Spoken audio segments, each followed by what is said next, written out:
Vint is the first fully transparent wine investment platform, genuinely accessible to everyone. For less than $100, you can own SEC-qualified shares of the best wines in the world. The Vint Wine Investment Podcast offers up-to-date information on the world of wine and investing, as well as current perspectives on our collections and the wine markets in general. Enjoy the show. Hello, everyone, and welcome back to another episode of the Vint Wine Investment Podcast. My name is Billy Galenko, and I'm the head of wine here at Vint.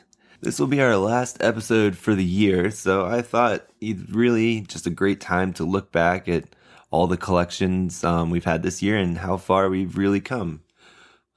Before diving into, kind of a recap of all the collections, starting back all the way to May, it feels like a lot longer, but I really wanted to thank everyone who's been with us from the beginning, who's invested in whether it be the first collection, any of the collections in between, multiple collections. We really appreciate everyone, and we are excited for what's coming in 2022.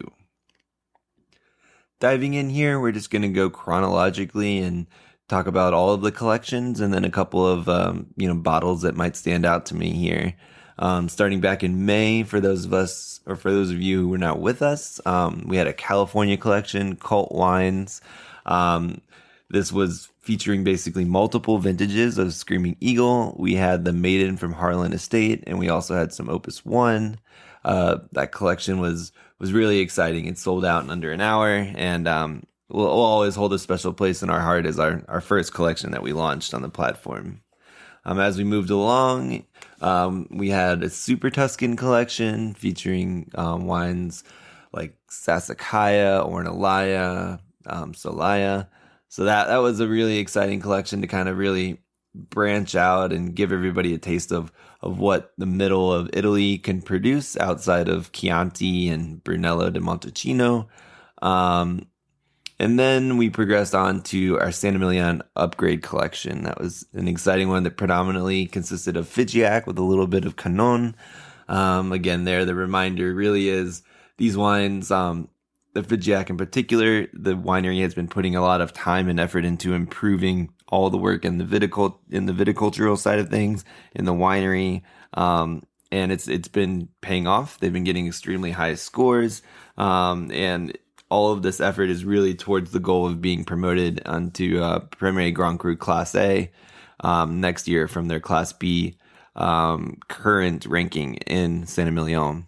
Recently, LiveX featured the 2015 Figeac as reaching its all-time high prices this year, months after we had launched it on the platform. So that was exciting. After that was Champagne collection. We had multiple different producers from great years like 2004, 2006, 2008. This was a really exciting collection for us, and Champagne had a banner year overall. So it was exciting for us, and it's continued to look like it was, the right time to kind of get in. So that was really exciting, and we're excited for our investors who were able to also join that collection. We'll certainly have more Champagne in the future. After that was our Laurent Ponceau collection, which is really exciting because it was, his first solo kind of vintage, breaking off from his family domain. He came out with his own new line of wines.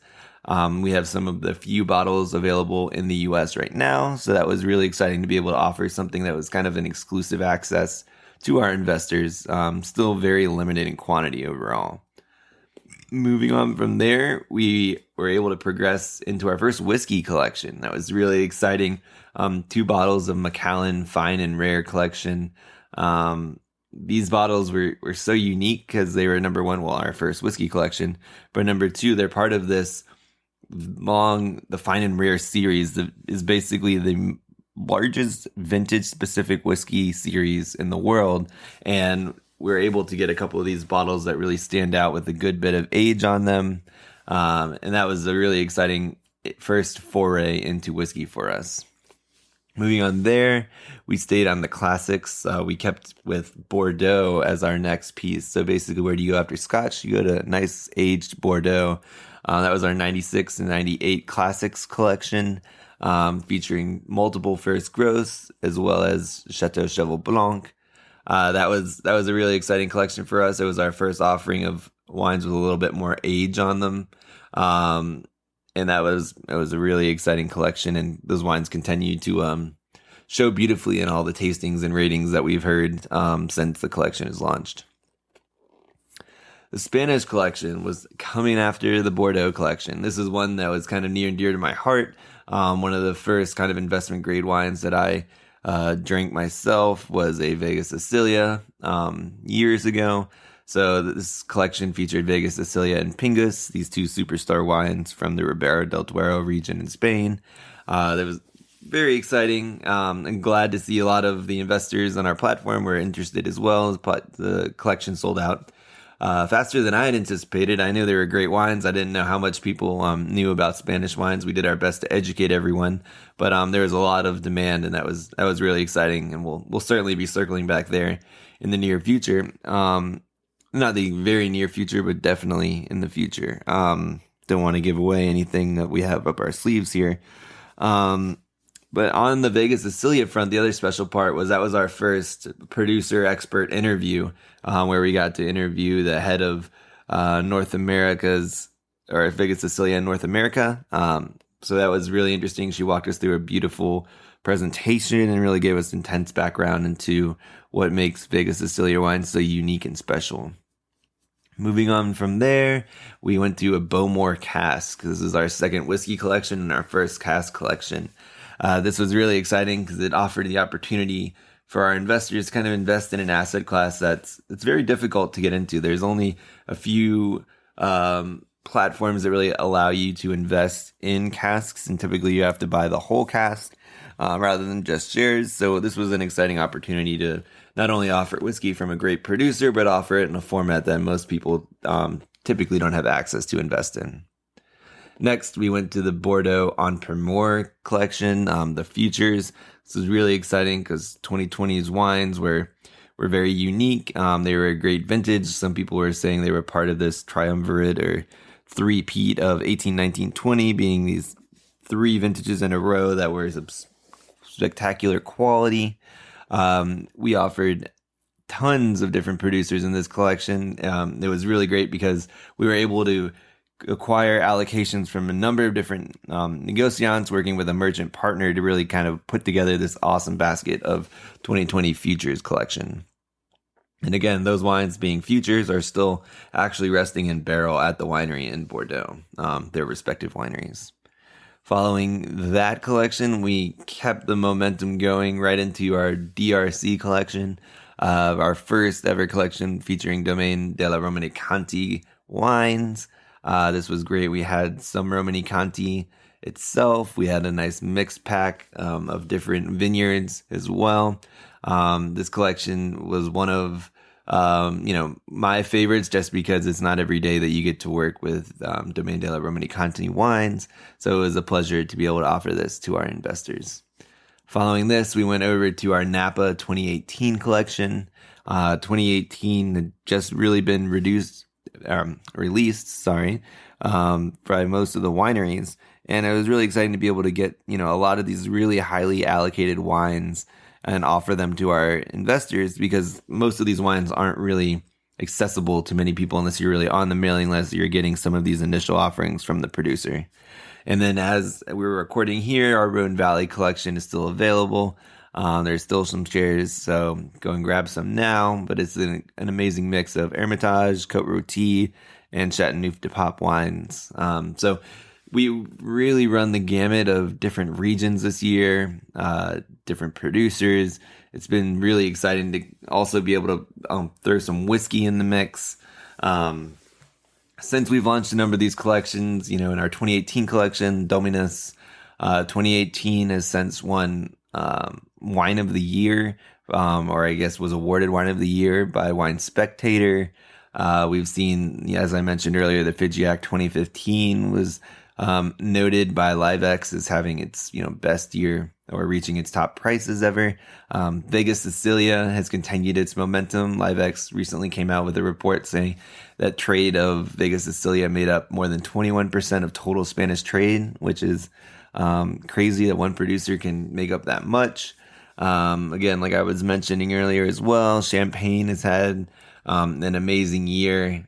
So we were happy to see the momentum going over, and we from all reports from LiveX and other channels, fine wine had one of its best years of all time, and the asset class is continuing to grow, and new investors are getting into the mix, and we're happy to be spearheading, part of this effort to allow Americans to really engage in this asset class, to engage in it in a manner that allows you to diversify, that's really approachable and affordable price points. So we're really excited to have you guys on board. Thank you so much for listening to this podcast this year and for investing on the Vint platform.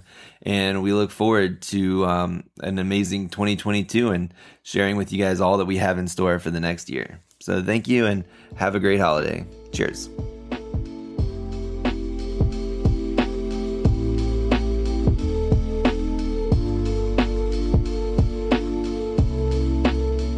Hey everybody, topic that I am going to be discussing this week is going to be quarterly letters. It's something that I have written since Q4 2019, where the big update in that quarterly letter was we had formed an LLC and we had this concept that we thought was interesting, which was investing in wine was a really inefficient process, and each quarter we've written updates, and that list has grown from say 25 people at the start to now about 200 people are on that list that receives quarterly letters about updates on Vint, what's going on externally, what are some of our goals, what are some interesting pieces of content that we've been consuming.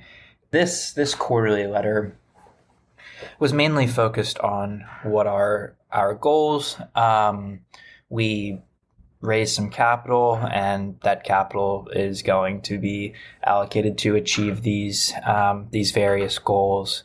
And for those of you who are interested, I'm happy to send you along a copy of the letter, but a few things that I wanted to highlight were on the content side. These 4 pieces of content that I highlighted that are interesting. So one of them is The Messy Middle by Scott Belsky. Scott Belsky is the founder of Behance. He's now, I believe, Chief Product Officer at Adobe. And this was recommended by Billy and also another person in my network, and we had a whole internal roundtable around the product side of this book. There's about 80 pages of product-specific guidance that we talked about internally, and I think he has really good one-liners that start off the chapters. And for anybody who is interested in startups and the process, I think this is a great book that highlights the ups and downs. But some of the one-liners that really resonated with me were do your job, just stay alive long enough to become an expert, hire people who have endured adversity, be frugal with everything except your bed, your chair, your space, and your team. When you have the right people, there are no rules for structure. Hit the streets, there is no better way. The science of business is scaling. The art of business is the things that don't. And there's power in brevity. If I were to highlight one, I like all of those, but I'm a big fan of doing things that don't scale, whether that is a one-on-one call with a customer or these small touches like thank you notes and things like that. Sure, it doesn't scale to 10,000 investors, but it works right now. And I want to emphasize that in our process and culture going forward, that there are always the little things that you can do, customer support, just being responsive for people who are interested in the platform, that really do, when you combine them, make a big difference. Second, one of my favorite podcasts is Invest Like the Best. Patrick O'Shaughnessy had one of the founders of General Catalyst on, and he had a really interesting take and framing of risk and reward. And he said some of the entrepreneurs that concern him are those who've done the Ivy education, and they've done the banking and consulting path, and this tried and true path, which is great. But for him, he said sometimes they're just looking for another gold star and aren't able to handle the ups and downs of startups. As there is certainly a lot of failures that happen in an early stage environment. Third is an article by First Round, Driving Growth by Picking the Right Lane. And I definitely have talked about this article a lot internally, but basically they lay out 3 ways that startups grow, particularly focused on consumer startups. 1 is content, 2 is virality, and 3 is performance marketing.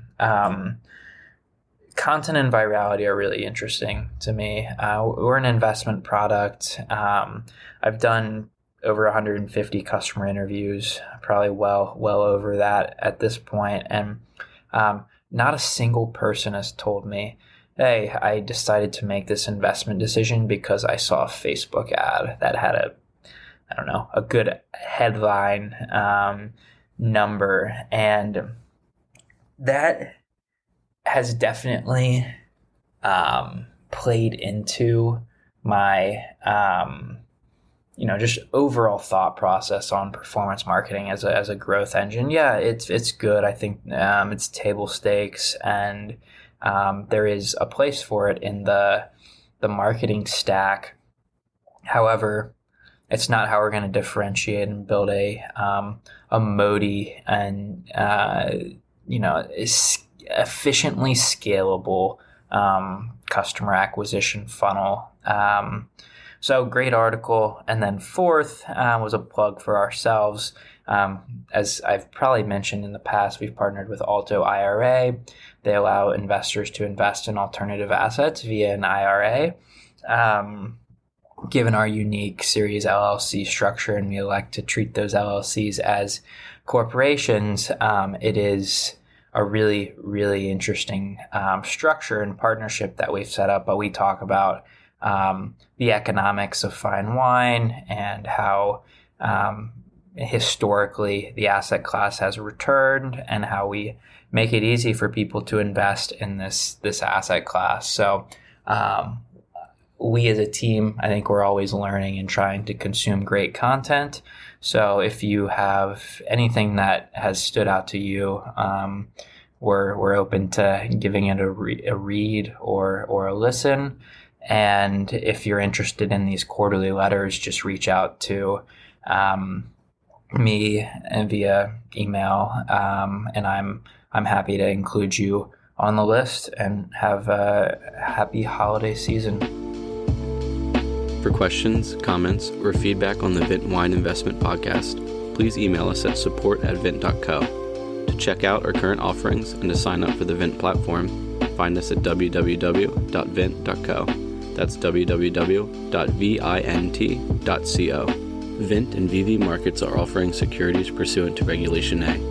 Our offering circular, as amended, can be found on the SEC website. Past performance is no guarantee of future results. Investments such as those on the Vint platform are speculative and involve substantial risk to consider before investing. We may provide communication that may contain certain forward-looking statements that are subject to various risks and uncertainties. Information provided in any communications is not legal, business, or tax advice. All prospective investors should consult a legal, tax, or business advisor concerning the subject matter of any communications and any offering.